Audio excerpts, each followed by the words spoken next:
ओम शांति। आज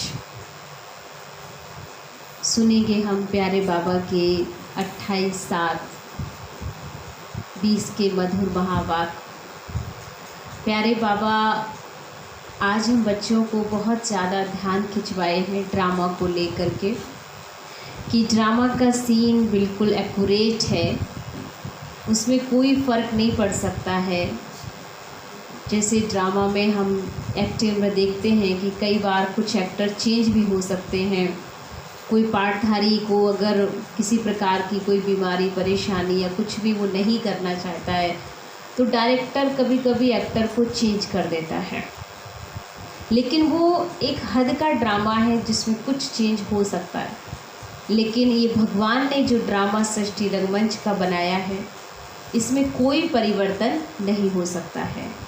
तो इस ड्रामा को हर सीन बिल्कुल एक्यूरेट है और नोंद है कि जो होना है वो होकर ही रहेगा, हम उसे चेंज नहीं कर सकते हैं। तो हमें क्या करना है, जब बाबा बार बार हमें ध्यान खिंचवाता है कि जब चेंज नहीं कर सकते हैं तो हम साक्षी होकर देख तो सकते हैं ना, आनंद ले सकते हैं, हर सीन को हम एंजॉय कर सकते हैं। तो इसलिए जब भी कोई परिस्थिति जीवन में आती है, कोई बातें आती हैं, तो उसमें हमें घबराना नहीं है। उन परिस्थितियों से हमें सीखना है कि वो हमें ज़रूर कुछ सिखाने के लिए ही ये बातें आ रही हैं। हम इसको चेंज नहीं कर सकते पर उस सीन को हम इंजॉय अवश्य कर सकते हैं। फिर बाबा ने हमें पूरा दूरांदेशी बन करके अपने परम धाम का, अपने आने वाले सतयुग का, सृष्टि रंगमंच का सारा ड्रामा का एक्यूरेट ज्ञान भी दिया कि बच्चे जो बाबा तुम्हें दे सकता है वो ज्ञान तुम्हें दुनिया में ऐसा कोई दे ही नहीं सकता। तो हमें बिल्कुल बाबा ने इतना एक्यूरेट समझा दिया है कि हमें अपना समय भी बाबा ने कहा बिल्कुल बर्बाद नहीं करना है, क्योंकि कई बार हम रात भर सोने में, दिन भर खाने में गवा देते हैं। तो बाबा गाने के द्वारा हमें समझ दे रहे हैं कि तुमने रात गवाई सोकर, दिन गवाया खाकर। और जो हीरा जन्म अमूल्य है, इस अमूल्य जीवन को कहीं हम खाने पीने सोने में बर्बाद तो नहीं कर रहे। तो इस बात का भी हमें पूर्ण ध्यान रखना है कि समय की हमें कदर अवश्य करनी है, क्योंकि जो समय की वैल्यू कर रहा है समय भी आने वाले टाइम में उसकी कदर करेगा। तो हम मुरली के हर पॉइंट्स को बहुत अटेंशन के साथ सुनेंगे, समझेंगे कि बाबा आगे हमें और क्या क्या इशारे दे रहे हैं। तो बहुत एकाग्रता के साथ बाबा की याद में बिंदु बनकर बैठ जाएं और बाबा के सामने बाबा को देखते हुए हम मुरली को सुनेंगे। ओम शांति। आज प्यारे बाबा बोले, मीठे बच्चे, इस बेहद नाटक में तुम वंडरफुल एक्टर हो। ये अनादि नाटक है, इसमें कुछ भी बदली नहीं हो सकता। प्रश्न, बुद्धिमान दूरांदेशी बच्चे ही किस गुहराज को समझ सकते हैं? उत्तर दिया बाबा ने, मूल वतन से लेकर सारे ड्रामा के आदि मद अंत का जो गुहराज है वह दूरांदेशी बच्चे ही समझ सकते हैं। बीज और झाड़ का सारा ज्ञान उनकी बुद्धि में रहता है। वह जानते हैं इस बेहद के नाटक में आत्मा रूपी एक्टर जो ये चोला पहनकर पाठ बजा रही है, इसे सतयुग से लेकर कलयुग तक पाठ बजाना ही है। कोई भी एक्टर बीच में वापस नहीं जा सकता, क्योंकि 5000 वर्ष से हम ऊपर से आए हैं। जब से आए हैं तब से हम नीचे ही पाठ बजा रहे हैं, और हम बीच में चाहें कि चलो हमने थोड़ा पाठ बजाया है, हम बजा के अब आगे कलयुग से तुरंत सतयुग में चले जाएं या हम बाबा के पास चले जाएं, तो बाबा कहता है परम धाम में भी तुम ऐसे आ नहीं सकते हो जब तक फिल्म पूरी नहीं होती है। गीत, तूने रात गवाई सोकर, दिन गवाया खाकर, हीरा जन्म अनमोल कौड़ी तुले जाए। इसलिए खाने पीने सोने में हमें अपनी एनर्जी, अपना समय बर्बाद नहीं करना है। ओम शांति। ये गीत बच्चों ने सुना। अब इसमें कोई अक्षर राइट भी है तो रॉन्ग भी है। सुख में तो सिमरन किया नहीं जाता, दुख में भी आना है ज़रूर। दुख तो तब हो जब सुख देने के लिए बाबा को आना पड़े। मीठे मीठे बच्चों को मालूम है अभी हम सुखधाम के लिए पढ़ रहे हैं। शांति धाम और सुखधाम, पहले मुक्ति फिर होती है जीवन मुक्ति। शांति धाम घर है, वहाँ कोई पाठ नहीं बजाया जाता है। आत्माओं की दुनिया में हमें कोई एक्टिंग नहीं करनी होती। वहाँ तो बच्चे बाबा के पास जाकर बिंदु बनकर समा जाते हैं बाबा के प्यार में। एक्टर्स घर में चले जाते हैं, वहाँ कोई पार्ट नहीं बजाते, पार्ट स्टेज पर बजाया जाता है, यह भी स्टेज है। जैसे हद का नाटक होता है वैसे यह बेहद का नाटक है। इनके आदि मद अंत का राज सिवाय बाप के और कोई समझा ना सके। वास्तव में ये यात्रा अथवा युद्ध अक्षर सिर्फ समझाने में काम में लाते हैं, बाकी इसमें युद्ध आदि कुछ है नहीं। यात्रा भी अक्षर है, बाकी तो याद है। याद करते करते पावन बन जाएंगे। ये यात्रा पूरी भी हो यहाँ ही होगी, कहा जाना भी तो नहीं है ना। बच्चों को समझाया जाता है पावन बनकर अब घर जाना है। बस एक ही धुन लगा दो, हम बच्चों को अब जल्दी जल्दी पावन बनना है और अपने घर जाना है। आप पवित्रता तो जा ना सके, अपने को आत्मा समझना है। मुझ आत्मा में सारे चक्र का पाठ है। अभी वह पाठ पूरा होता है, बाबा राय देते हैं बहुत सहज, मुझे याद करो, बाकी बैठे तो यहाँ ही हो, कहाँ जाते नहीं हो। बाबा आकर कहते मुझे याद करो, तुम पावन बन जाएंगे। युद्ध कोई है नहीं, अपने को तमो प्रधान से सतो प्रधान बनाना है। माया पर जीत पानी है। बच्चे जानते हैं 84 का चक्र पूरा होना है। भारत सतो प्रधान था, उसमें जरूर मनुष्य ही होंगे, जमीन थोड़ी बदलेगी। अभी तुम जानते हो हम सतो प्रधान थे, फिर तमो प्रधान बने, अब फिर सतो प्रधान बनना है। वो भी बाबा की याद से हमें पावन बनना है। मनुष्य पुकारते भी हैं आकर हमको पति से पावन बनाओ, परंतु वह कौन है, कैसे आते, कुछ भी नहीं जानते। अभी बाबा ने तुम्हें समझदार बनाया है। कितना ऊंच मर्तबा तुम पाते हो, वहाँ के गरीब भी बहुत ऊंच है। यहाँ के साहूकारों से भल कितने भी बड़े बड़े राजाएं थे, धन बहुत था, परंतु है तो भिखारी न। इनसे वहाँ की साधारण प्रजा भी बहुत ऊंच बनती है। बाबा फर्क बतलाते हैं। रावण का परछाया आने से पतित बन जाते हैं। निर्विकारी देवताओं के आगे अपने को पतित कहे माथा जाकर टेकते हैं। वहाँ बाप यहाँ आते हैं तो फट से ऊँट चढ़ा देते हैं। सेकंड की बात है चढ़ने में, और उतरने में पूरा 5000 वर्ष का चक्र लग जाता है। अभी बाबा ने तीसरा नेत्र दिया है, वो भी ज्ञान का तीसरा नेत्र खुला है। तो बच्चे दूरान देसी बन जाते हो। ऊपर मूल वतन से लेकर सारे ड्रामा का चक्र तुम्हारी बुद्धि में याद है। जैसे हद का ड्रामा देखकर फिर आए सुनाते हैं ना, क्या क्या देखा तुमने। बेहद का ड्रामा देखा, तुम यहाँ की हर सीन बता सकते हो। हमने कब सतयुग में क्या रोल किया, त्रेता में क्या किया, द्वापर में क्या किया, कलयुग में क्या कर रहे हैं, और संगम पर बाबा हमको कैसे पढ़ा करके फिर सतयुग में ले जाएंगे। तो बाबा कहते तुम्हें भी ड्रामा का सीन एक्यूरेट याद रहना चाहिए, सुनाना चाहिए एक दूसरे को जा कर के क्या क्या देखा। बुद्धि में भरा हुआ है, जो वर्ण करते आत्मा में भर कर जाते हैं, फिर आकर डिलीवरी करते हैं। ये फिर है बेहद की बातें। तो बच्चों की बुद्धि में इस बेहद ड्रामा के आदि मदन का राज रहना चाहिए, जो रिपीट होता रहता है। उस हद के नाटक में तो एक एक्टर निकल जाता है, फिर बदले में दूसरा आ सकता है। कोई बीमार हुआ तो उनके बदले फिर दूसरा ऐड भी कर देंगे। ये तो चेतन ड्रामा है, इसमें जरा भी अदली बदली नहीं हो सकते। तो बच्चे जानते हो हम आत्मा हैं, ये शरीर रूपी चोला है जो पहनकर हम बहुरूपी पाठ बजाते हैं। नाटक में नाम रूप देश फीचर्स बदलते जाते हैं। एक्टर्स को अपनी एक्ट का तो मालूम होता है ना। बाबा बच्चों को ये चक्र का राज तो समझाते रहते हैं। सतयुग से लेकर कलयुग तक आते हैं, फिर जाते हैं, फिर नए सिर आकर पाठ बजाते हैं। इनकी डिटेल समझाने में टाइम लगता है। बीच में भल नॉलेज है, फिर भी समझाने में टाइम तो लगता है ना। तुम्हारी बुद्धि में सारा बीज और झाड़ का राज है। सो भी जो अच्छे बुद्धिमान है वही समझते हैं कि इसका बीज ऊपर में है। इनकी उत्पत्ति, पालना और संहार कैसे होता है, इसलिए त्रिमूर्ति भी दिखाया है। ये समझानी जो बाप देते हैं और कोई मनुष्य दे ना सके। जब यहाँ आते हो तब पता पड़े, इसलिए तुम सबको कहते हो यहाँ आकर के समझो। जब तक घर नहीं आएंगे बाबा के, तब तक हमें कैसे समझ में आएगा कि बाबा आकर हमें क्या पढ़ा रहा है और क्या बना रहा है।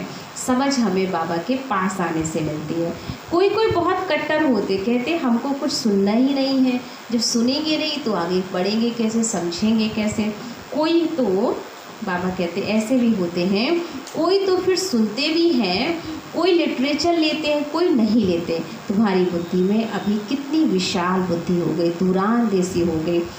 तीनों लोगों को तुम जानते हो, मूल वतन जिसको निराकारी दुनिया कहा जाता, बाकी सूक्ष्म वतन का कुछ भी है नहीं। कनेक्शन सारा मूल वतन और स्थूल वतन से, बाकी सूक्ष्म वतन तो थोड़ा टाइम के लिए है। बाकी आत्मा सब ऊपर से यहाँ आती है पार्ट बजाने के लिए। ये झाड़ सब धर्मों का नंबरवार है। यह मनुष्यों का झाड़ और बिल्कुल एक्यूरेट है, कुछ भी आगे पीछे हो ना सके। इससे जो मनुष्य रूपी झाड़ है, इसमें कुछ भी सीन अगर बाबा चाहे कि इसको थोड़ा आगे कर देते हैं, बाद में दुख वाला पार्ट पीछे कर देंगे, पर जो सीन जहाँ पर एक्यूरेट स्मूथ हो चुका है वो अपने टाइम पर अवश्य ही प्ले होगा, उसे हम चेंज नहीं कर सकते हैं। ना आत्माएं ना कोई जगह बैठ सकती हैं, आत्माएं ब्रह्म है तत्व में खड़ी होती हैं। जैसे स्टार्स आकाश में खड़े हैं, ये स्टार्स तो दूर से वो छोटे छोटे देखने में आते हैं, है तो बड़े, लेकिन आत्मा तो ना छोटी बड़ी होती है, ना विनाश को पाती है। तुम गोल्डन एज में जाते हो, फिर आयरन एज में आते हो।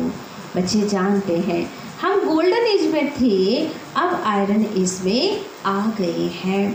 कोई वैल्यू नहीं रही है। भल बाबा कहते भल माया की चमक कितनी भी है, परंतु यह रावण की गोल्डन एज, वह है ईश्वरीय गोल्डन एज, है ना। बाबा कहती है रावण की दुनिया गोल्डन एज वो अपना बना रहा है, सुंदर दिखाने में बहुत खूबसूरत दिखती है, लेकिन वो गोल्डन नहीं है। पर बाबा ने आकर जो दुनिया बनाई, रियली वो सच्चा गोल्डन युग, गोल्डन वर्ल्ड कहलाएगा। बाकी यहाँ का तो भले कितना भी गोल्डन करके हम कितने भी सुंदर महल बना दें, लेकिन वो रियलिटी नहीं कहलाएगी। मनुष्य कहते रहते हैं कि 6-7 वर्षों में इतना अनाज होगा, जो बात मत पूछो। देखो उनका प्लान क्या है और तुम बच्चों का प्लान क्या है। बाप कहते हैं मेरा प्लान है पुरानी दुनिया को नया बनाना, तुम्हारा एक ही प्लान है, जानते हो। बाप की श्रीमत से हम अपना वर्षा ले रहे हैं। बाबा रास्ता बताते, श्रीमत देते, याद में रहने की मत देते। मत अक्षर तो है ना, संस्कृत अक्षर तो बाप नहीं बोलते हैं, बाबा तो हिंदी में ही समझाते रहते हैं। भाषाएं तो ढेर है ना, इंटरप्रेटर भी होते हैं जो सुन करके फिर सुनाते। हिंदी और इंग्लिश तो बहुत जानते हैं। बाबा कहते कई जगह हम भारतवासी विदेश जाते हैं तो वहाँ पर कुछ लोगों को अगर इंग्लिश नहीं आती है, या किसी को विदेशियों को भारत में आती हिंदी नहीं आती है, तो एक उनके साथ इंटरप्रेटर ट्रांसलेटर होता है, जो कि वो उनकी लैंग्वेज को ट्रांसलेट करता है और वो बता देता है कि ये क्या बोल रहे हैं। तो बाबा कहते हैं आजकल तो बहुत ऐसी भाषाएं चल गई जिसके लिए इंटरप्रेटर का यूज़ किया जाता है। पढ़ते हैं, बाकी माताएं घर में रहने वाली इतना नहीं पढ़ती हैं। आजकल विलायत में अंग्रेजी सीखते हैं तो फिर यहाँ आने से इंग्लिश बोलते रहते हैं, हिंदी बोल भी नहीं सकते हैं। घर में आते हैं तो माँ से इंग्लिश में बात करने लग पड़ते हैं, क्योंकि उनकी वो एक हैबिट हो जाती है इंग्लिश में बात करने की। तो फिर वो अपनी माँ से भी हिंदी की जगह इंग्लिश में ही बात करते। वह बेचारी मूंझ पड़ती है, ये क्या बोल रहा है, हम क्या जाने इंग्लिश में। फिर उनको टूटी फूटी हिंदी सीखनी पड़े, क्योंकि अगर माँ को अपनी बात बतानी है तो फिर वो थोड़ा बहुत फूटा फूटा सीख जाते हैं। सतयुग में तो एक राज एक भाषा थी, जो अब फिर से स्थापन कर रहे हो। हर 5000 वर्ष बाद यह सृष्टि का चक्र कैसे फिरता, सो बुद्धि में रहना चाहिए। अब एक बाबा की याद में ही रहना, यहाँ तुमको फुर्सत अच्छी रहती। सवेरे में स्नान आदि कर बाहर घूमने फिरने में बड़ा मज़ा आता है। अंदर में यही याद रहे हम सब एक्टर्स हैं, ये भी अभी स्मृति आई है। बाबा ने हमको 84 के चक्र का राज बताया है। हम सतो प्रधान थे, यह बड़ी खुशी की बात है। मनुष्य घूमते फिरते हैं, कि कुछ भी कमाई नहीं है, तुम तो बहुत कमाई करते हो। बुद्धि में चक्र भी याद रहे, फिर बाबा को याद करते रहो। कमाई करने की युक्तियाँ बाबा बहुत अच्छी अच्छी बच्चों को बताते रहते हैं, तो उन युक्तियों को हमें अवश्य यूज़ करना चाहिए प्रैक्टिकल में। जो बच्चे ज्ञान का विचार सागर मंथन नहीं करते, उनकी बुद्धि में माया खिट पिट करती रहती है। कुछ न कुछ उल्टे संकल्प विकल्प उनके मन में अवश्य चलते रहेंगे। इसलिए बाबा की याद में रहोगे तो संकल्प हमारे श्रेष्ठ होंगे। उन्हें ही माया तंग करती, अंदर में ये विचार करो हमने यह चक्र कैसे लगाया। सतयुग में इतने जन्म लिए, फिर नीचे उतरते आए, अब फिर सतो प्रधान बनना। बाबा ने कहा है मुझे याद करो तो सतो प्रधान बन जाएंगे। चलते फिरते बुद्धि में याद रहे तो माया की खिटपिट समाप्त हो जाएगी, तुम्हारा बहुत बहुत फायदा होगा। भले स्त्री पुरुष साथ में जाते हो, हर एक को अपनी मेहनत करनी पड़ती है अपना ऊंच पद पाने का। अकेले में जाने से तुम बहुत ही मज़ा है, अपनी धुन में रहेंगे, दूसरा साथ में होगा तो बुद्धि इधर उधर जाएगी। जब भी वॉकिंग करने अगर हम निकलते हैं तो हमें साथ में बाबा को लेकर चलना है और बातें नहीं करनी है, क्योंकि जितना हम बातें करेंगे तो सुबह का जो भगवान से मिलन का अनुभव है वो हम नहीं प्राप्त कर पाएंगे। तो सुबह सुबह बाबा की याद में बाबा की मुरली के चिंतन मंथन करते हुए चलना है। अगर कोई आत्मा हमारे साथ चल रही है, ज्ञानी है और वो बात कर भी रही है, तो हम बाबा की मुरलियों की बातें करें। आज प्यारे बाबा ने सुबह हमें क्या सुनाया था, कल क्या बोला था बाबा ने, तो वो भी पॉजिटिव सोच सकेगी और हम भी पॉजिटिव से बाबा की चिंतन मंथन करते हुए वॉकिंग कर सकते हैं। बाकी इधर उधर की बातों में हमें अपना सुबह का टाइम वेस्ट नहीं करना है। बहुत सहज है, बगीचे आदि सब जगह है। इंजीनियर्स होगा तो उनका यही चिंतन चलता रहेगा, यहाँ पुल बनानी है, ये करना है, बुद्धि में प्लान आ जाता है। तुम भी घर में बैठे हो फिर भी बुद्धि में उस तरफ लगी रही। आदत रखो तुम्हारे अंदर यही चिंतन चलता रहे, क्योंकि जो जिस लेवल पे काम करता है उसका दिमाग वहाँ चलता है। हमारा लेवल है, हमें स्वर्णिम दुनिया बनानी है इस भारत को, तो हमारा हर टाइम बस एक ही चिंतन चले।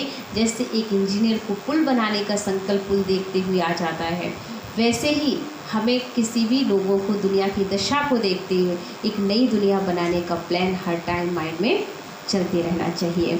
पढ़ना भी है, धंधा आदि भी करना है, बूढ़े जवान बच्चों आदि को सबको पावन बनना है।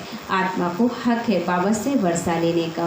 बच्चों को भी छोटेपन में ही यह बीज पड़ जाए तो बहुत अच्छा। आध्यात्मिक विद्या और कोई सिखा ना सके। तुम्हारी ये जो आध्यात्मिक विद्या है ये तुमको बाबा ही आकर पढ़ाते रहते हैं। उन स्कूलों में मिलती है जिस्मानी विद्या और वह है शास्त्रों की विद्या।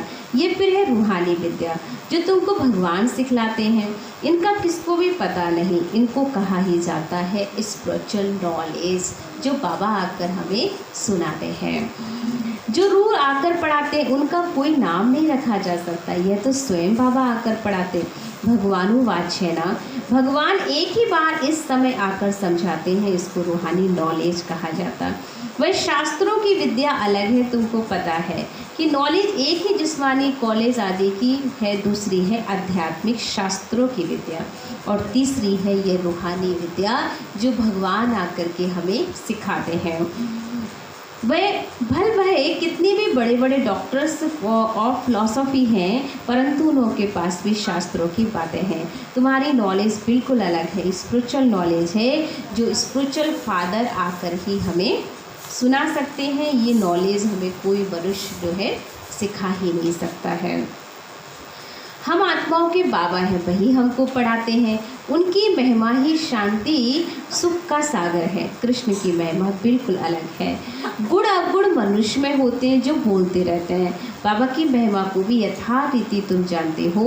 वह तो सिर्फ तोते मुआफिक गाते रहते हैं, लेकिन आप बाबा की नॉलेज को प्रैक्टिकल में लाते हो।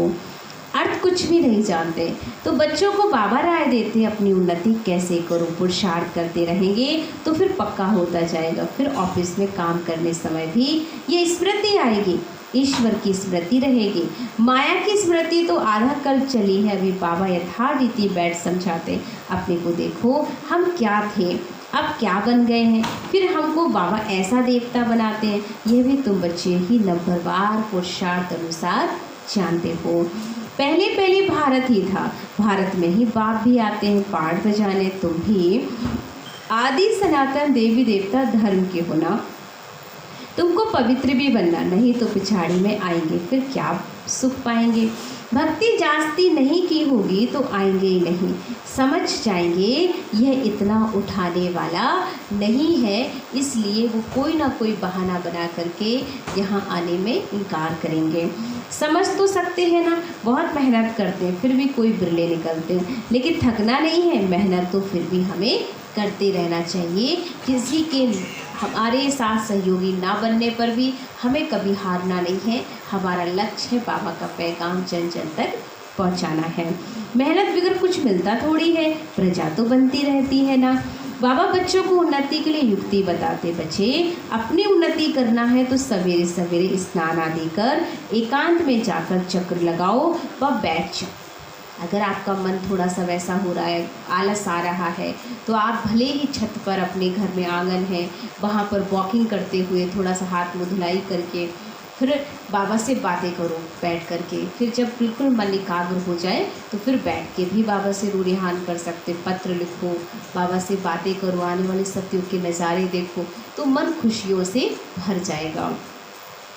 तंदुरुस्ती के लिए पैदल करना भी अच्छा है, बाबा की याद पड़ेगी और ड्रामा का राज भी बुद्धि में रहेगा। कितनी कमाई हो जाती है, तो शरीर भी तंदुरुस्त, मन भी तंदुरुस्त हो जाएगा और आने वाला भविष्य भी हमारा तंदुरुस्त बन जाएगा।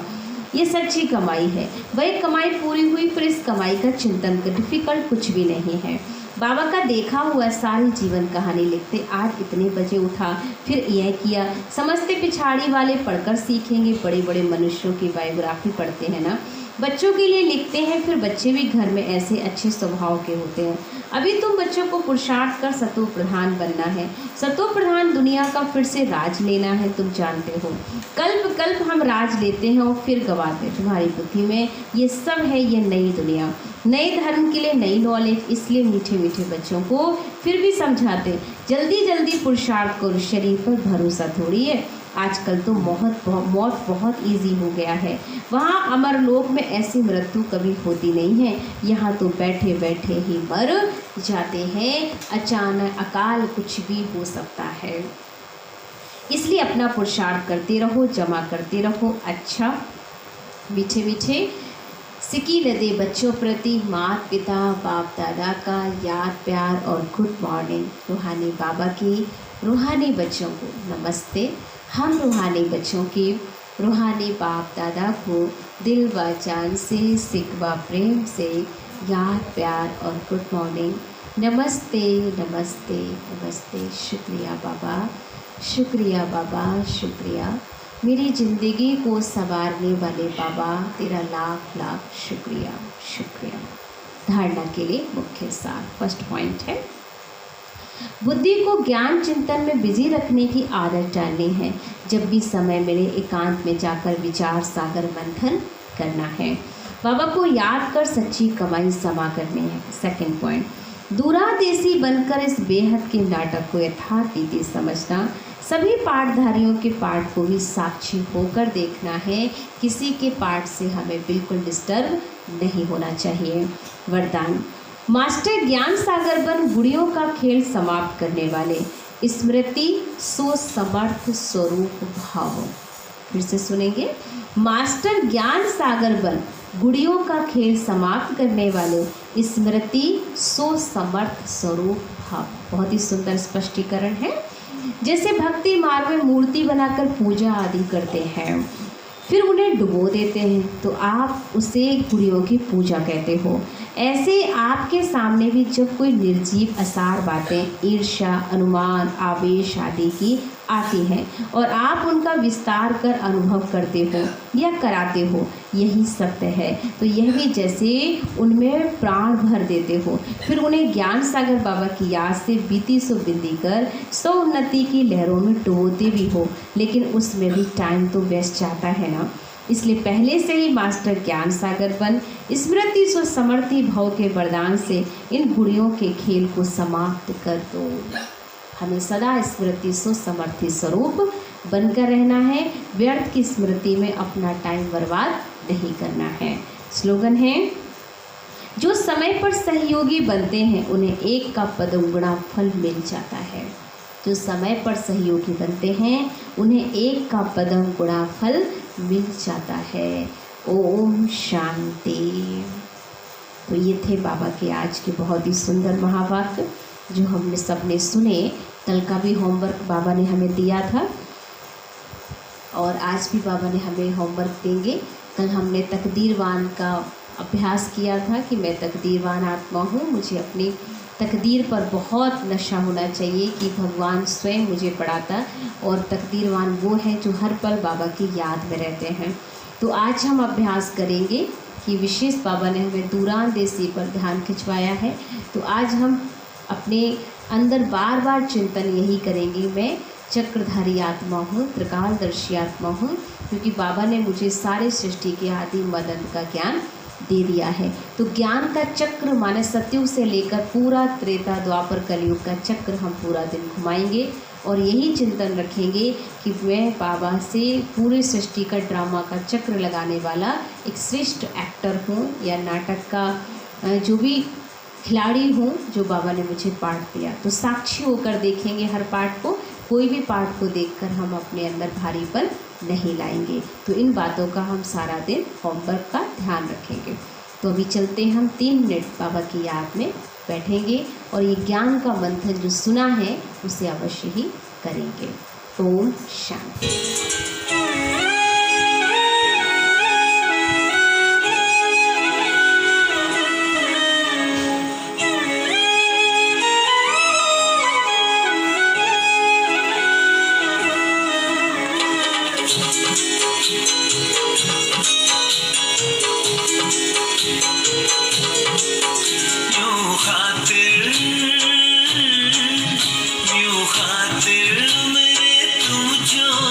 तशरीफ लाए है मुझसे मुहब्बत, ये दिल मेरा गाए, ये दिल मेरा गाए, ये दिल मेरा गाए, ये दिल मेरा गाए, ये दिल मेरा गाए।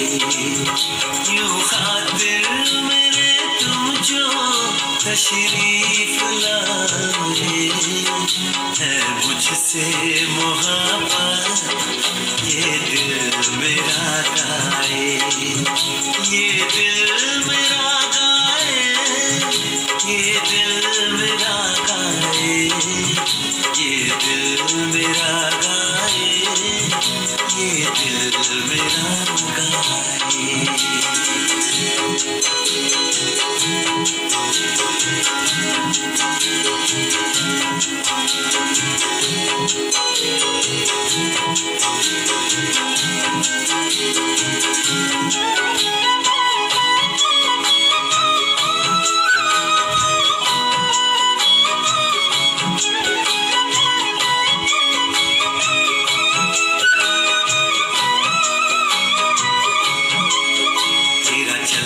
कहूँ या तेरी रहनुमाई, तेरा जलवा कहूँ या तेरी रहनुमाई, खूबसूरत तुमने ये जिंदगी बनाई। पाक तेरा जहाँ में दिलो तख्त है, पाक तेरा जहाँ में दिलो तख्त है, साया तेरा मुझ पे हर वक्त है। बादशाह तू मुझे अपने दिल का बनाए, बादशाह तू मुझे अपने दिल का बनाए, है मुझसे मोहब्बत, ये दिल मेरा गाए, ये दिल मेरा गाए।